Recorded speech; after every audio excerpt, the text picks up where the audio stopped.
Carrie Cutler here, author of Math Positive Mindsets, Growing a Child's Mind Without Losing Yours. And Quinn and I are playing with dominoes this morning. We've been playing lots of games.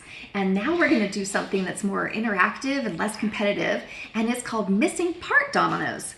The idea of part whole is important in developing fluency in mathematics and computation.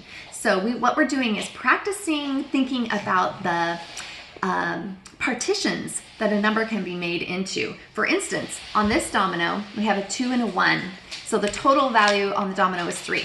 I'm going to cover up one side of it, and Quinn is going to guess what's the missing piece. Quinn, the total is 3. What's missing? 1. The total is 5. What's missing? 1. Can I check? Yeah, do it for me. I won't peek. The total is 6.